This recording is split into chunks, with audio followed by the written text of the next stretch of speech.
और साथ में वेक्टर का कुछ प्रॉपर्टीज भी आएगा, उसके बारे में भी बातचीत करेंगे। वेक्टर के टाइप में हमारे पास कई प्रकार के वेक्टर आते हैं, कई प्रकार के वेक्टर आता है, जिसमें से हम पहला बात करें तो पहला हमारे पास पैरेलल वेक्टर है। ये पैरेलल वेक्टर क्या होता है इसको देखिए। पैरेलल वेक्टर नाम से स्पष्ट है कि दो वेक्टर हमारा पैरेलल होगा। यदि पैरेलल होगा तो दोनों का डायरेक्शन क्या होगा, सेम सेम। तो यहाँ से हम कह भी सकते हैं कि जब कभी भी दो वेक्टर का डायरेक्शन सेम रहेगा, मैग्नीट्यूड बराबर हो भी सकता है, नहीं भी हो सकता है, वैसे वेक्टर हमारा कहलाता है पैरेलल वेक्टर कहलाता है। इसी पैरेलल वेक्टर में दूसरा हम कहते हैं इक्वल वेक्टर। तो इक्वल में क्या कहेंगे कि पैरेलल वेक्टर ही है, लेकिन उस पैरेलल वेक्टर का मैग्नीट्यूड भी बराबर होगा, दोनों का डायरेक्शन सेम है और साथ में दोनों का मैग्नीट्यूड भी बराबर है, तो ऐसे वेक्टर हमारा इक्वल वेक्टर कहलाता है। यदि हम तीसरा बात करें तो तीसरा हमारे पास एंटी पैरेलल वेक्टर की बात करते हैं। ये नाम से स्पष्ट है, एंटी पैरेलल वेक्टर कि दो वेक्टर आपस में विपरीत डायरेक्शन में, अपोजिट डायरेक्शन में होगा, और जब कभी भी दो वेक्टर एक दूसरे के अपोजिट डायरेक्शन में रहेगा तो हम कहेंगे कि ये दोनों वेक्टर हमारा एंटी पैरेलल वेक्टर है। अब इसी एंटी पैरेलल वेक्टर से हमारे पास आता है अपोजिट वेक्टर। अपोजिट वेक्टर भी हमारे पास आएगा, और अपोजिट वेक्टर के लिए क्या होगा कि दो वेक्टर एंटी पैरेलल है, two vectors are anti parallel but their magnitude be equal. Direction opposite है बट आपका मैग्नीट्यूड क्या होगा, इक्वल होगा, तो वैसे वेक्टर हमारा अपोजिट वेक्टर कहलाता है। जब अपोजिट वेक्टर को बराबर करते हैं तो हम क्या लिखेंगे, डायरेक्शन अपोजिट होने के कारण से हम एक दूसरे में माइनस का सिंबल अप्लाई कर देंगे। क्यों माइनस का सिंबल अप्लाई करते हैं, यदि हमारे पास कोई वेक्टर ए इधर है और कोई दूसरा वेक्टर हमारा बी इस दिशा में दिया हुआ है और हम चाहते हैं कि बी वेक्टर का डायरेक्शन भी बदल जाए, तो डायरेक्शन बदलने के लिए इसमें हम माइनस मल्टीप्लाई करेंगे।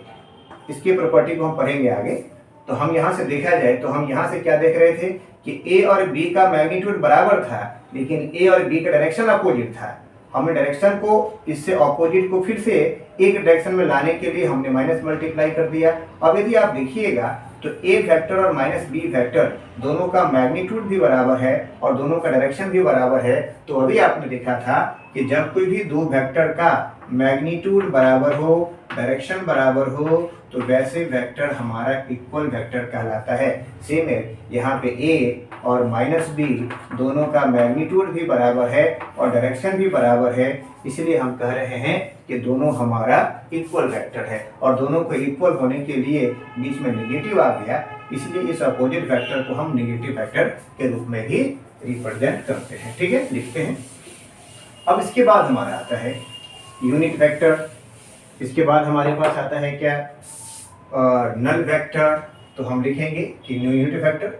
तो हमारे पास बात करेंगे यूनिट वेक्टर किसको कहेंगे, तो unit vector, that's right, unit vector किसको कहेंगे, एक ऐसा वेक्टर जिसका मैग्नीट्यूड कितना हो, 1 हो, magnitude would be equal to 1। तो ऐसे वेक्टर हमारा यूनिट वेक्टर कहलाता है। यूनिट वेक्टर को रिप्रेजेंट करने का अलग तरीका है। तो यूनिट वेक्टर को लिखेंगे कैसे, जैसे हमसे कोई कहता है कि यूनिट वेक्टर ए लिखिए, तो क्या करेंगे, यूनिट वेक्टर ए लिखिए तो क्या करेंगे, ए के ऊपर में कैप लगा देंगे। आपसे कोई कहता है यूनिट वेक्टर बी लिखिए, तो बी के ऊपर में क्या लगा देंगे, कैप लगा देंगे। इसी प्रकार से कोई कहता है यूनिट वेक्टर आप कैपिटल ए लिखिए, तो ए के ऊपर में क्या लगा देंगे, कैप लगा देंगे। यूनिट वेक्टर को आप ऐसे भी कह सकते हैं कि किसी भी वेक्टर को यदि उसके मैग्नीट्यूड से भागा दे दीजिए तो हमारे पास जो मिलता है वो हमारा यूनिट वेक्टर मिलता है। किसी भी वेक्टर को उसके ही मैग्नीट्यूड से भागा देने से जो हमें रिजल्ट मिलता है वो हमारा यूनिट वेक्टर कहलाता है। तो यूनिट वेक्टर है, आप यहाँ पे लिख सकते हैं। साथ में आप ये भी कह सकते हैं कि यूनिट वेक्टर डायरेक्शन बताने के लिए भी यूज होता है। कैसे, आप इसी को जब क्रॉस मल्टीप्लाई करेंगे तो लिखेंगे क्या, A vector will be equal to A and A cap आएगा। अब यहाँ पे जानते हैं कि यदि कोई वेक्टर है तो वेक्टर के पास दो चीजें होगा, एक तो मैग्नीट्यूड होगा, दूसरा डायरेक्शन होगा। तो ए वेक्टर के पास दो चीजें, मैग्नीट्यूड और डायरेक्शन। तो जहां डायरेक्शन है उस डायरेक्शन के जगह पे आपने यूनिट वेक्टर का यूज किया है, इसलिए हम कहते भी हैं कि यूनिट वेक्टर का यूज एज ए डायरेक्शन को बताने के लिए भी हम लोग करते हैं। इसी प्रकार से यूनिट वेक्टर हमारा ऑर्थोगोनल सिस्टम में भी होता है, इसी को रेक्टेंगुलर कोऑर्डिनेट सिस्टम भी कहते हैं। ये हमारे पास x है, y है, ये हमारा z एक्सिस है, एक्स की दिशा में जो हमारा यूनिट वेक्टर होता है उसका नाम है आई कैप, वाई की दिशा में जो है उसका नाम है जे कैप और जेड की दिशा में उसका नाम है के कैप है। That's right. तो ये ऑल अबाउट हमारा यूनिट वेक्टर है और हम जानते हैं कि यूनिट वेक्टर है तो आई कैप का मैग्नीट्यूड कितना होगा 1, जे कैप का मैग्नीट्यूड कितना होगा 1, के कैप का मैग्नीट्यूड कितना होगा 1। That's right. अब इस यूनिट वेक्टर के बाद अगला हमारा है नल वेक्टर या जीरो वेक्टर। एक ऐसा वेक्टर जिसका मैग्नीट्यूड 0 हो जाएगा, वैसे वेक्टर को हम लोग नल वेक्टर या जीरो वेक्टर कहते हैं। That's right. हमारा नल वेक्टर हमारा आएगा क्या, null vector. That's right, null vector. तो इसको हम लोग को पेपर में ऐसे इस प्रकार से लिखाते हैं, जीरो के ऊपर में लिखते हैं एरो। और एक ऐसा वेक्टर जिसका मैग्नीट्यूड तो 0 है लेकिन डायरेक्शन आर्बिट्ररी है, तो वैसे वेक्टर को हम लोग क्या कहते हैं, नल वेक्टर कहते हैं। That's right. अब नल वेक्टर के बाद आता है हमारा वन डायमेंशनल वेक्टर। एक वेक्टर डायमेंशन का यहाँ संबंध एक्सिस से ही होगा, किसी एक दिशा से होगा, तो वन डायमेंशनल वेक्टर। तो यदि कोई वेक्टर सिर्फ आपका एक्स एक्सिस में है तो हमारा क्या कहलाएगा, वन डायमेंशनल वेक्टर। कोई वेक्टर सिर्फ वाई एक्सिस में है फिर भी ये क्या कहलाएगा, वन डायमेंशनल। यदि कोई वेक्टर हमारा सिर्फ जेड एक्सिस में है, एक्स वाई, और तीसरा एक्सिस इसके ऊपर है परपेंडिकुलर जेड, तो जेड की दिशा में है, तो ये हमारा क्या कहलाएगा, ये भी हमारा क्या कहलाएगा, मैं सी मान देता हूँ, तो सी वेक्टर। तो ये हमारा क्या कहलाएगा, वन डायमेंशनल। तो जो वेक्टर सिर्फ और सिर्फ एक एक्सिस में होगा वो वेक्टर हमारा कहलाता है वन डायमेंशनल वेक्टर। और जो वेक्टर आपका दो एक्सिस में होगा, किसी प्लेन में होगा, तो वो वेक्टर हमारा कहलाता है टू डायमेंशनल वेक्टर। तो अगला हमारा टाइप है two dimensional vector. Two dimensional vector. तो मैंने मान लिया कि हमारे पास एक्स और वाई एक्सिस है और कोई वेक्टर इसके प्लेन में लाई करता है, ये वेक्टर हमारे इसके प्लेन में लाई करता है। इसी का यदि हम कंपोनेंट ब्रेक करेंगे एक्स की तरफ, तो हमारा ये मान लिया कि हमने ये वैल्यू ए एक्स लिख दिया, और इसी का y में जो वैल्यू आएगा ये y हमारा ए वाई है। अब इस वेक्टर a को लिखेंगे तो ये a वेक्टर हमारा x में भी वैल्यू है, इसका y में भी वैल्यू है, और हम जानते हैं कि वेक्टर होने से मैग्नीट्यूड के साथ साथ डायरेक्शन भी होना चाहिए, डायरेक्शन भी होना चाहिए। तो x में है तो i कैप, y में है तो j कैप। तो ये हमारा कहलाता है टू डायमेंशनल वेक्टर।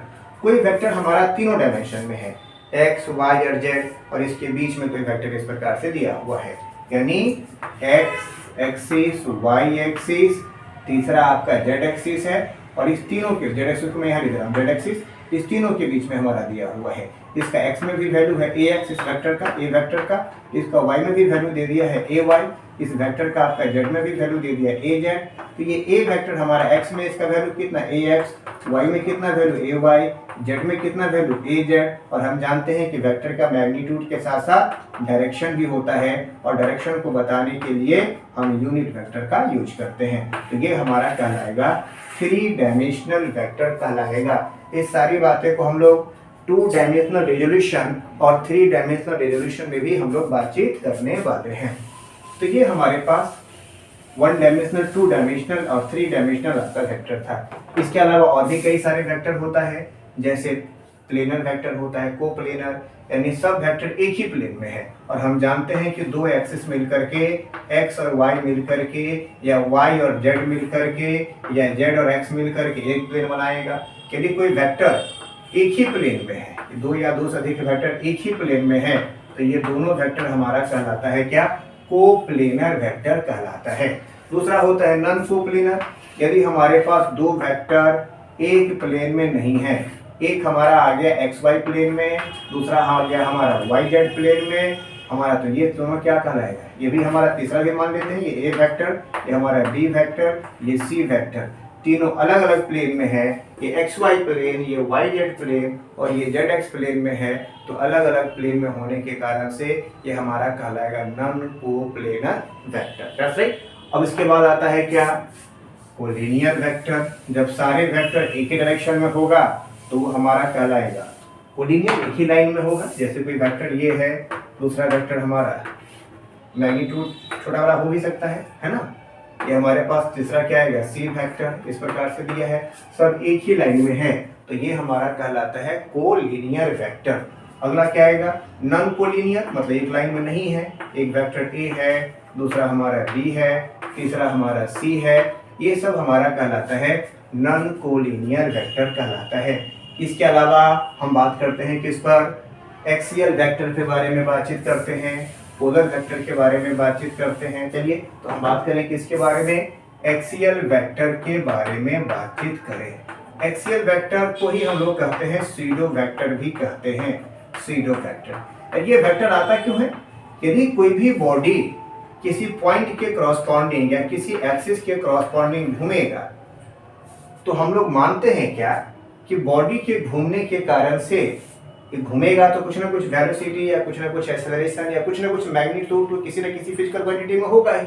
साथ में इसका डायरेक्शन को बताने के लिए हम एक वेक्टर का यूज करते हैं, वही वेक्टर हमारा एक्सियल वेक्टर कहलाता है। जब कोई भी बॉडी हमारा एंटी क्लॉकवाइज में घूमेगा, हमारे पास दो प्रकार का मूवमेंट आएगा, एक हमारा मूवमेंट आएगा क्लॉकवाइज और दूसरा क्या, क्लॉकवाइज हमारा है घड़ी के दिशा के डायरेक्शन में, दूसरा हमारा आएगा एंटी क्लॉकवाइज आएगा, ऐसे मूवमेंट करेगा। तो जब कोई भी बॉडी हमारा ऐसे घूमता है क्लॉकवाइज, तो क्लॉकवाइज तो क्या करेंगे, ये चारों उंगली को घुमाएंगे डायरेक्शन में, अंगूठा गया अंदर तो अंदर को दिखाने के लिए हम यूज करते हैं ऑन टू, सर्कल लगा के कट कर देंगे। यदि हमारे पास एंटी क्लॉकवाइज में हो तो अंगूठा घुमाएंगे, डायरेक्शन किस तरह आएगा, ऑन टू, तो बाहर के दिशा को दिखाने के लिए हमारे पास ये क्या आएगा, डॉट आ जाएगा। इसको हम लोग कहते हैं इनटू और ये हमारा क्या कहलाएगा, ऑन टू। तो इनटू किस में, तो जब हम क्लॉकवाइज की बात करते हैं तो क्लॉकवाइज में इनटू, जब हम लोग एंटी क्लॉकवाइज की बात करेंगे तो एंटी क्लॉकवाइज में हमारे पास क्या आएगा, एंटी क्लॉकवाइज में ऑन टू आएगा। इसको याद रखने का तरीका भी आसान है कि मान लीजिए कि हम मान लें कि हमारे पास ये आपका